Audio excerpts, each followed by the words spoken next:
Hey guys, let's do a deep dive on Augmented Grand Piano. And this instrument is part of the Augmented series by Arturia. They already released the strings and the voices.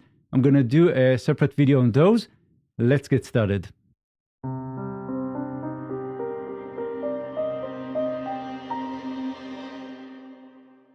Right, so in the middle we have this big knob, that's the morph. And then around it we have other macros. And on the two sides we have FXA, B, delay, reverb on the bottom. All of these are kind of macros that we can program. But let's have a kind of a listen to what they actually do.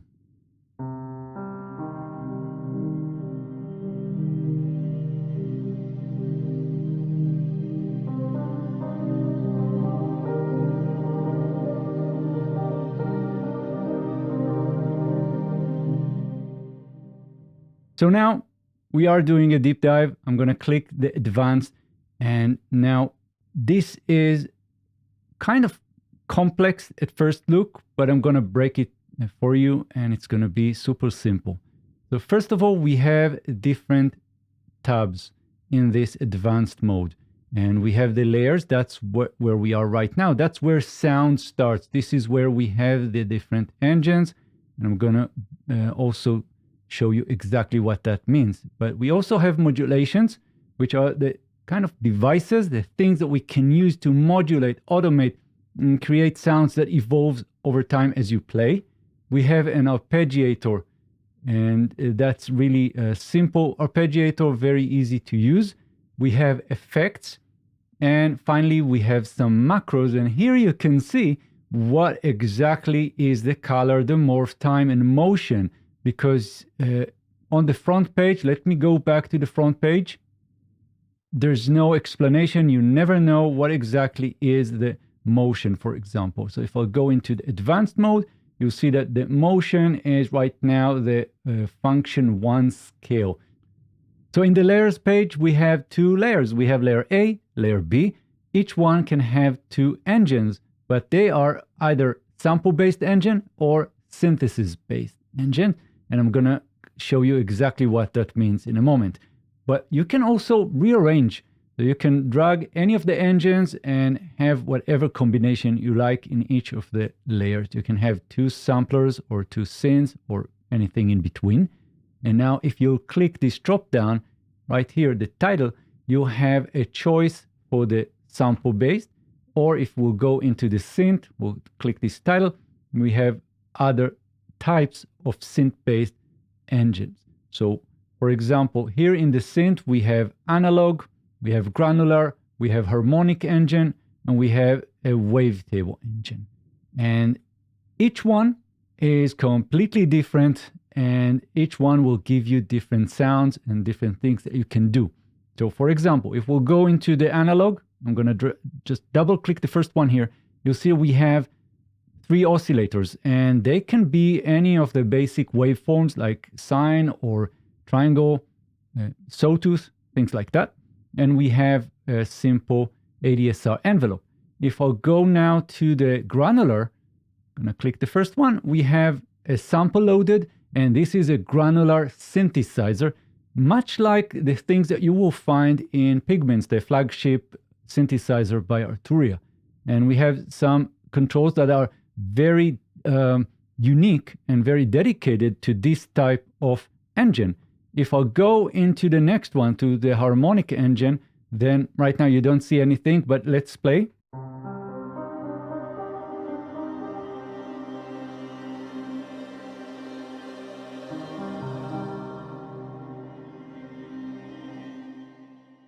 So the harmonic engine is also very similar to the harmonic engine in Pigments, and it is sort of an additive synthesis type of engine.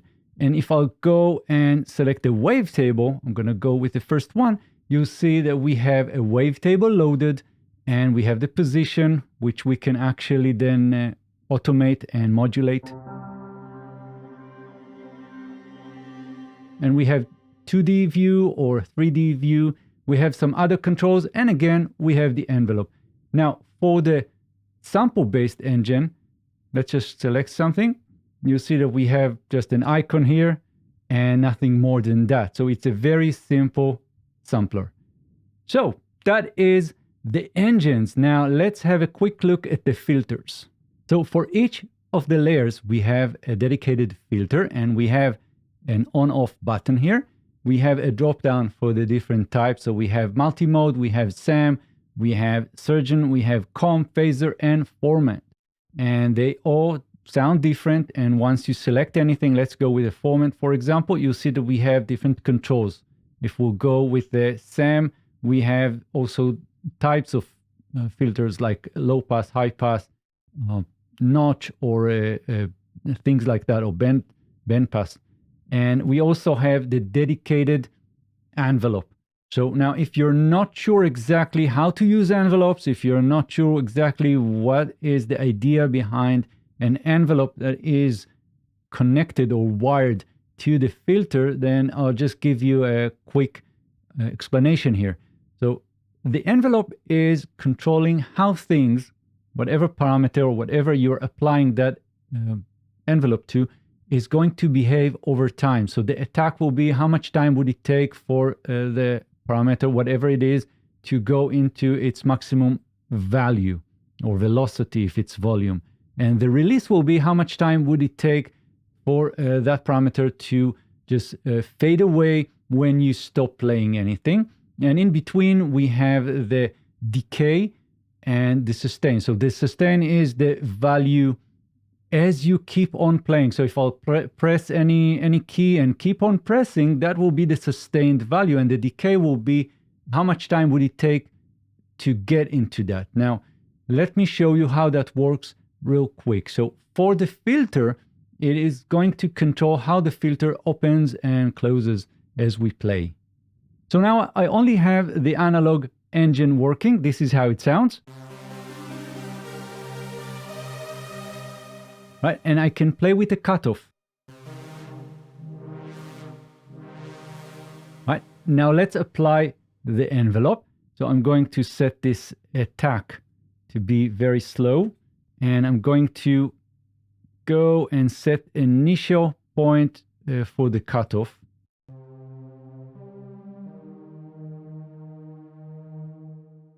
But it doesn't really do anything. And this is because we need to set the envelope amount. So I'm going all the way. And now let's have a listen. And I can have that slower. So it opens up very slow. And when I'm releasing my fingers from the keyboard, it will close back. And that will be the time that is set by the release. So that is very long. We can have that short.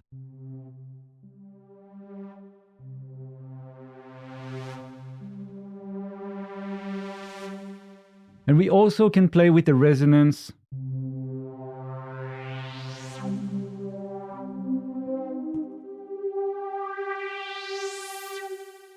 So that's the kind of thing that you can do with the filter. Very simple stuff. Now let's move to something a little bit more interesting, and I'm going to select a different preset so we can have some fun. Right, so the power of this instrument is definitely with the modulations, and here again they did a great job, like with pigments, and the ease of use is really amazing.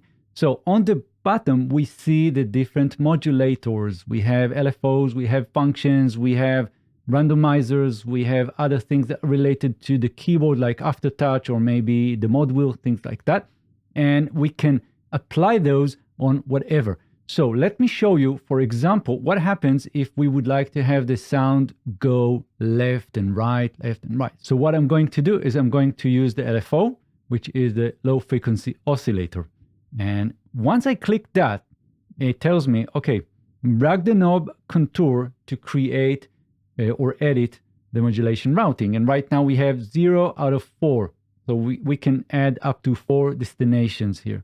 So once I click that, you'll see that we can hover on top of some of the controls which are marked with red. So you can see the grained effect or maybe the volume, but I'm going with the panning. So once I'm just hovering up top here, I'm going to drag all the way up and you can see the modulation amount, but you can also set that right here. I can just go up to 1. And now if you're listening with headphones or maybe in studio monitors, you'll hear the sound goes left and right, at least for layer A.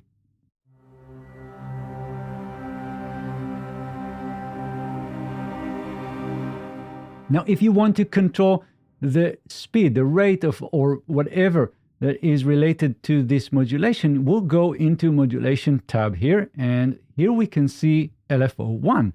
We can see the shape, we can change that, and we can also do some other things. For example, we can change the rate.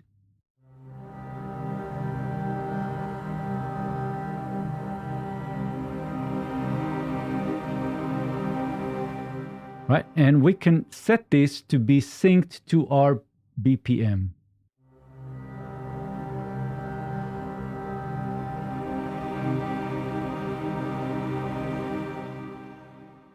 And that is really, really fun stuff and very easy. But if we want to do something else, some more complex kind of modulations, we can use the functions. So let me show you how that works. We'll go back into the layers view. And here, for example, let's go and see what we have with this synth, with the synth 2. So I'm going to just turn off everything else, just have a listen to that.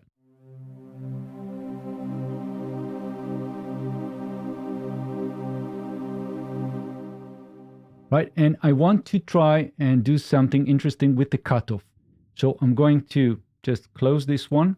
And we're going to get function 1. I'm going to click that. And I'm going to remove all the previous modulations that came with this preset. And now I can just hover on top of the cutoff and set the amount. So I'm going all the way. And now the question is, what exactly am I doing? So I'm going into the modulation tab here. And we'll see function 1. We actually have presets. So I'm going to use that and do something like init, and we will just try that. And we don't hear anything specific or interesting, right? So I'm going into the layers and I want to show you something. So if we're right here on synth 2, the cutoff is already at its maximum value, so nothing will happen. It can't go beyond that. So I'm going to just set that almost all the way to the left.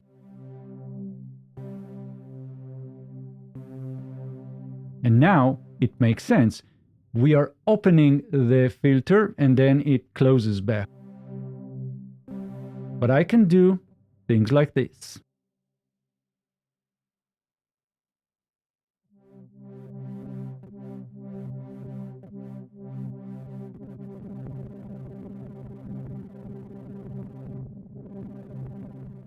Right, and we also have some other presets I can use, rhythmic, for example.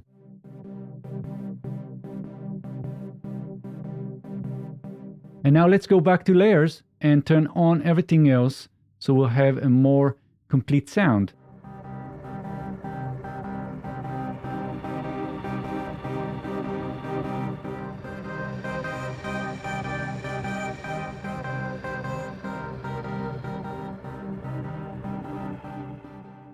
Right, and there are other things that we can do. For example, what I can do is go into sample 1 here and do some interesting stuff with the mod wheel. So I'm going to click this MW and I'm going to just remove whatever we have.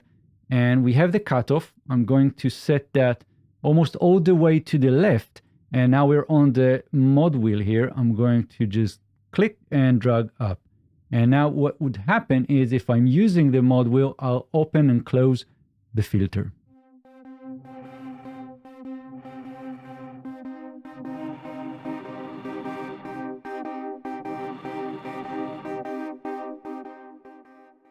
Now the arpeggiator is pretty simple. Let's turn it on and have a listen.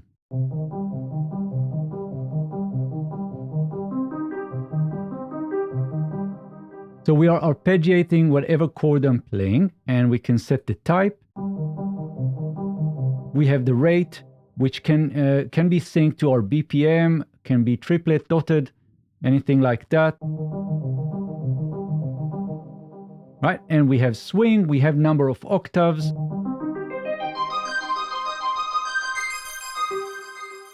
And we can also set chords. So wherever I'm clicking this chord, and let's trim all this down here, and you'll hear the chord playing.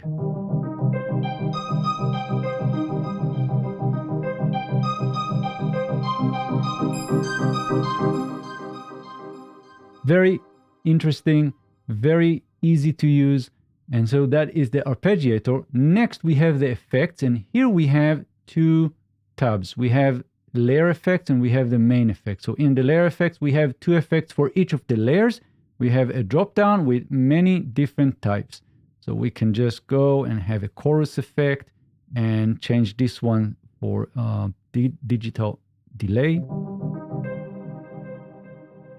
Right, and for layer B, again, we can change that to distortion and maybe a tape delay.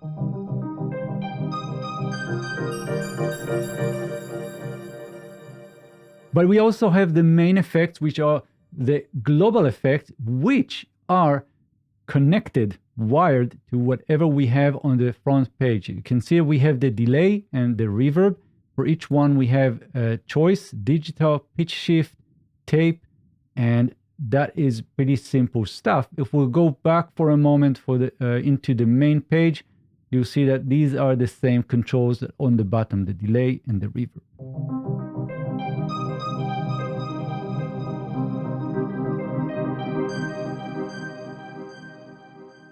Right, and the effects A and B are just the amount of applied effects for layer A and layer B. Let's go back into the advanced mode. And finally, we have the macros. And here you can see how to program these other macros that we have on the front page, like the color, the morph, the time, and the motion. So pretty simple stuff, and you can reverse engineer that as you play different presets. So that is, in a nutshell, kind of a deep dive on Augmented Grand Piano. Really hope that was helpful for you. If you like this video and it was something you feel that helped you, please consider hitting the like button, subscribe to the channel if you're not subscribed already, and let me know what do you think about this type of instruments. And we are going to explore the other instruments in different videos, of course. And I'll see you guys very soon in the next videos. Thanks, and bye-bye.